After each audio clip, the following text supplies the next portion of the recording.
This year's wide receiver draft class is absolutely loaded, and it's going to help either your favorite team or a lot of your fantasy football teams this fall. But in this video, we're just looking at the best of the best, the cream of the crop, the top 10 wide receivers in this year's draft class. Starting with number 10, Keon Coleman out of Florida State, and here's a couple of positives right away. He is an early declare as he's just 20 years old. That is definitely a plus for Coleman. Coleman spent 3 years in college, with his first 2 being at Michigan State, where he didn't play much as a freshman, but as a sophomore posted a career-high 798 yards at just 19 years old. And an important piece to point out is in that career-high year of 798 yards, he played with Jaden Reed, who is now on the Packers, who had a great rookie year, and he actually outproduced Reed. That is a big feather in the cap of Keon Coleman. Coleman then transferred to Florida State, where as you can see right here, he had a 50-catch season according to Player Profiler, 658 yards, and he did this while playing next to another future NFL receiver in this year's draft class in Johnny Wilson, who we actually talked about in our most overlooked rookies video. Now, these are all positives, but truthfully, Coleman never had a massive season. He never topped 58 catches or 800 yards, so he never had a breakout campaign. So the production was already in question, and then he showed up to the NFL Combine, and it wasn't all that great. Because according to Player Profiler's workout metrics, he ran a 4.61 40 time, which for his size at the wide receiver position, it's not a death sentence by any means, but you can see right here, the speed score that factors in his size, 62nd percentile. So like around an average wide receiver. So when you don't have great college production, or at least anything elite, and then you just have average speed, that's a little bit of a concern. But we must take this into account. Keon Coleman actually went out there, and when you look at his gauntlet drill, when they're running through straight across the field trying to catch some passes, Coleman had the fastest GPS speed on the gauntlet drill, which shows his confidence in his hands, and that just kind of indicates his real game speed is pretty good. Coleman mostly profiles out, you can call these his strengths, as a vertical threat who can beat press coverage and win contested catches, but his downsides are he's just not really known as a route runner or having separation skills. Now, when you're known as a contested catch guy really only in college, that's a concern at the NFL level. It's going to be harder to do that against bigger defensive backs, at least consistently, and it'll really depend on your quarterback's accuracy. In my opinion, this makes him a pretty risky prospect. His upside comp in the NFL for me looks like somebody like a Courtland Sutton. Now, our number 9 wide receiver in this year's draft class is Troy Franklin out of Oregon, and this is really going to come down to his landing spot. He's probably not a number 1 receiver for a team, but he could be a great 2 in an offense. There's honestly a lot to love about Franklin. He's an early declare who spent 3 years at Oregon, so he's young at just 21 years old, and he actually just turned 21. Franklin broke out in his second year at Oregon. He was just 19 years old, and as you can see right here, he put up over 60 receptions, nearly 900 total yards, and his overall yards per catch, his usage downfield, increased as he averaged 14.6 yards per catch. Franklin then had his best season in 2023 with Bo Nix. They were a great overall offense and team. Bo Nix will probably be like a second-round NFL draft pick this year at the quarterback position, and Franklin goes out there and has nearly 1,400 yards. He was a number 1 graded PFF wide receiver in 2023, earning an insane 3.77 yards per route run. Franklin's best known for being a downfield wide receiver. He showed elite production downfield, but also efficiency. So you have a young and productive wide receiver from a major conference. What's the issue? Well, one minor issue, and I call it minor because I really don't think it's all that important when you look at it just on its own, is his size at just 176 pounds. And hear me out, 176 pounds is not a tiny wide receiver. It's definitely not a big wide receiver,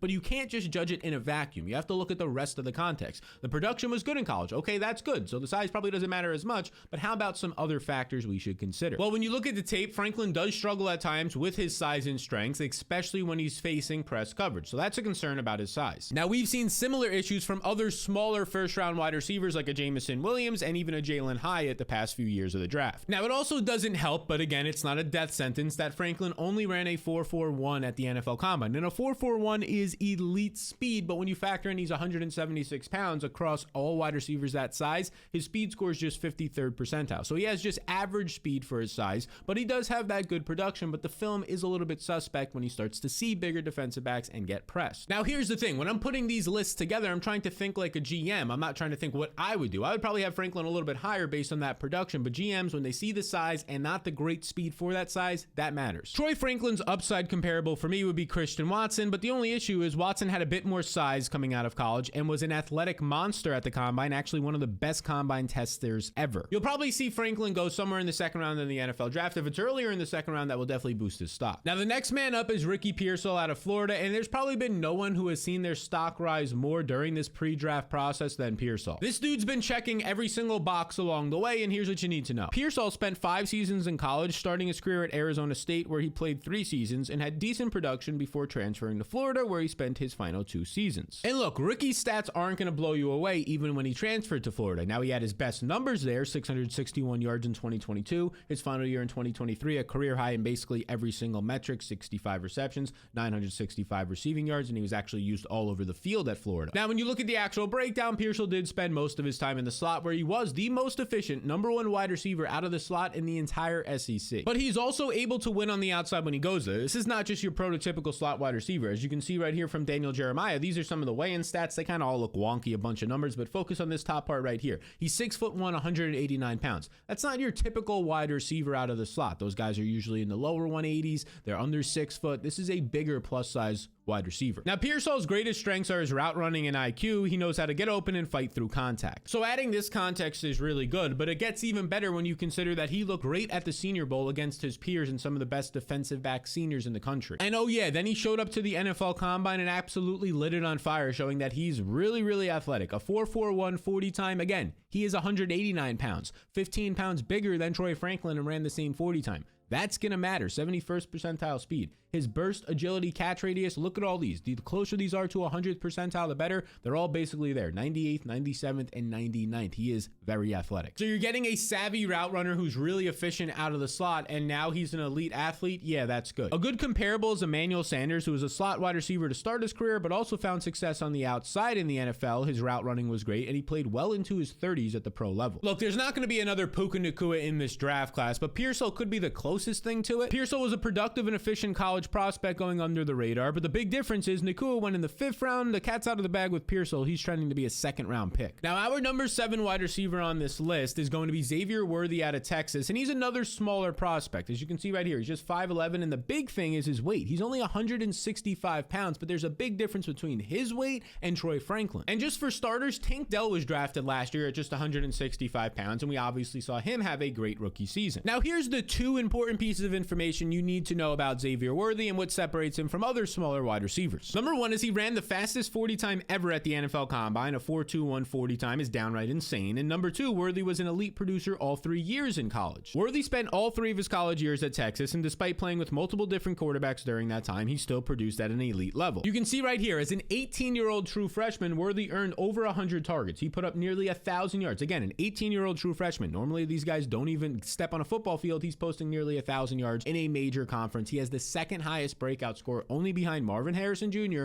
and Malik Nabers. And if you've been following draft coverage, those are 2 of the best, probably the best wide receivers in this draft class for sure. Now, he backed up his production in 2022, playing in some games with a backup quarterback and still posting 117 targets and 760 yards. But 2023 was maybe his most impressive year, as he had a career high over 1,000 yards, 75 receptions, and this was while playing next to Adonai Mitchell, who's probably also going to be either a late 1st round pick or 2nd round pick at the wide receiver position, and JT Sanders, who will probably be like a 3rd round, probably the 2nd or 3rd best tight end in this draft class. So here's the deal. Smaller and fast wide receivers can feel sketchy. Jalen Hyatt last year didn't do too much. John Ross in the past, but this is a different wide receiver because he actually produced for 3 years in college. So the difference between Worthy and Troy Franklin as smaller prospects is that Worthy had the better college productions for 3 years, and oh yeah, he ran that elite 40 time compared to Franklin's, which was just average for his size. And one more thing, he's not just this downfield speedster. Some of his other strengths, he's a pretty good route runner, and he has strong footwork. Now, his biggest downside might be obvious. Based on his size, it's going to be his strength, but we can see him, like he did in college, win in other areas like a Marquise Brown has in the NFL, using other elite traits like speed and footwork. The number 6 wide receiver in this year's draft class is McConkey out of Georgia. He spent all 3 seasons there, but when you look at his production, you might need some more context because it doesn't look great. He started his career in 2021 when he puts up 31 catches and 447 yards, and you might be like, okay, that's not great, but yeah, it was his 1st year. But hold on, let's break this down a little bit. Because when you consider he was playing alongside a 1st round pick this year in Brock Bowers at the tight end position, a potential 1st round pick in Adonai Mitchell, and then, oh yeah, Jermaine Burton, who will probably be a 2nd or 3rd round pick, it starts to get a little bit more impressive. Because despite that competition, McConkey still led the Georgia wide receiver room as a freshman in receptions and receiving yards. Then in 2022, he had a career best year while still playing next to Brock Bowers and Adonai Mitchell. He goes for 58 catches, 762 yards. It becomes even more impressive when you consider he was winning in tougher situations while tight end Brock Bowers was seeing the screens in the middle of the field, the schemed open production. No, you had McConkey having to create on his own. When you look at his 2023 numbers, they won't stand out to you. He battled through injuries. He only played in 9 games, and even in those games, he was playing banged up, just 30 catches, 478 yards. None of that is great, but he did start to get used more downfield, averaging an average reception of 15.9 yards. So adding some context makes those numbers look good, and honestly, when you watch his tape, it's great. He put some great tape out there. And he earned an elite 3.7 yards per route run before injury, which ranked 4th 4th best in the entire nation, ahead of Marvin Harrison Jr. Now, one question I had while watching some of this film is, what do I think his greatest strengths are? Lad is a creative and elite route runner who is quick off the line of scrimmage and strong after the catch. So Lad McConkey was already rising for me, and then he shows up to the Senior Bowl and was probably the best wide receiver there, and then he shows up to the Combine and runs in the 4.3s. He ran a 4.39 40 time at nearly 190 pounds. Now, he's starting to check all these boxes for me. He's NFL ready in terms of route running. He can separate. He did it at a major program in college for production, and now he shows he has speed. I honestly can't really think of a major downside for his game. Like, he's not a jump ball receiver guy, but that's honestly a good thing because he wins as a route runner. Now we get to the top 5, and it starts with Adonai Mitchell, who, if you thought his teammate Xavier Worthy's profile was impressive, let's break down Adonai Mitchell. Mitchell started his career at Georgia, where he competed with Lad McConkey, who we discussed, Brock Bowers, Jermaine Burton, and even George Pickens in 2021 when Mitchell was 19 years old, and he still was able to produce 57 targets and 426 yards. Then in 2022, Mitchell got injured. He ended up transferring to Texas for his final year. Mitchell mostly worked on the outside in this good Texas offense with Quinn Ewers, and he ended up posting 55 catches, 845 yards. These were all career highs, and keep in mind, he was playing next to Xavier Worthy, one of the most productive receivers in the country the last 3 years. So what you get out of Adonai Mitchell is an early year wide receiver who wins downfield and found success at 2 major programs in Georgia with competition and Texas with competition. So Mitchell's production is a concern to some people, but you have to add the context, and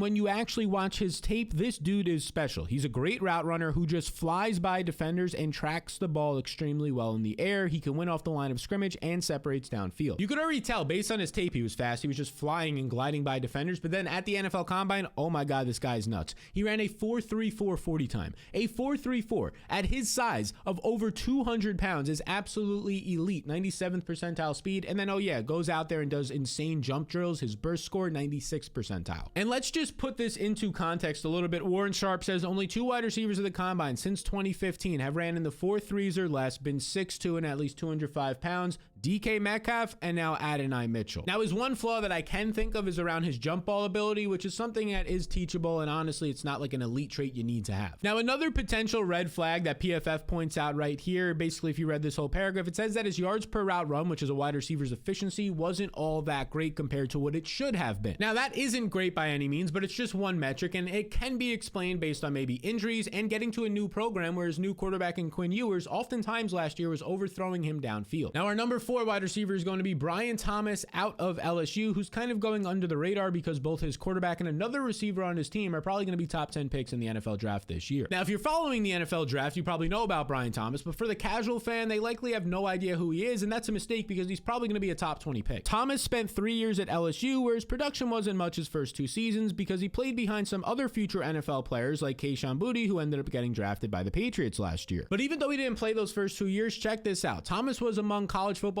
best separators for his entire career, not just his final year that we're about to discuss, his first 2 years as well when he actually stepped on the field. And when he stepped on the field in a great offense in 2023 for LSU, he looked great. 68 catches, nearly 1,200 yards, and then he had 17 touchdowns, which led all of college football, and he did all of this while playing next to Malik Nabers, who is one of the best wide receivers we've seen in the last 10 years. And then the dude shows up to the NFL Combine and runs a 4.33. A 4.33, 99th percentile speed, shows great burst, and it's not like he's 170 pounds. No, Thomas is 209 pounds. He is elite wide receiver size, or great wide receiver size, with elite speed. That is amazing. Now, the concerns for Thomas, let's discuss them. It took him until year 3 to break out, and his overall route tree is not that diverse. But it's more so because he just wasn't asked to run those routes at LSU. It doesn't mean that he can't do it. At the end of the day, Brian Thomas is a rare athlete who is just 21 years old and has shown an ability to run a full route tree and has been efficient, especially downfield, while competing with top talent in Malik Nabers. He'll be a first-round pick in this draft class, and I do get some Nico Collins vibes from him. Now, before we enter the top 3 wide receivers for this draft class, and these guys are on a different tier, they're just special, I want to let you know about the 2024 Fantasy Blueprint. If you want to win your fantasy league, and most of you watching this have a league, and you probably want to beat your friends, this is for you. It'll have everything you need to do just that. Win your league, and I'll help you all the way up until your draft, but then also throughout the entire season, every single week, for a low price of just $10 for the entire year. You get it all year. And now here's the real kicker. You just follow these 2 simple steps. They'll be linked in the description below. And if you don't make your fantasy playoffs for any reason, I don't care what the reason is, I'll just refund 100% that $10. So this is risk-free. You can just get this for a limited time only, risk-free. So click the link in the description below or scan the QR code on the screen to get it at a limited time price of just $10, because then it's going up pretty soon. So get it right now if you're watching with that QR code. So now we enter the top 3, and these are going to be the guys who are day 1 starters, and they're probably all going to be top 10 picks. They're in a tier of their own. And we start with Odunze, who is a senior. He played 4 years at Washington, but his 2020 season, you really can't count it. He only saw 2 games because of COVID. But in his next 3 seasons, you just continued to see the evolution and production pick up. 2021, 415 yards. 2022, he breaks out, 75 catches, over 100 targets,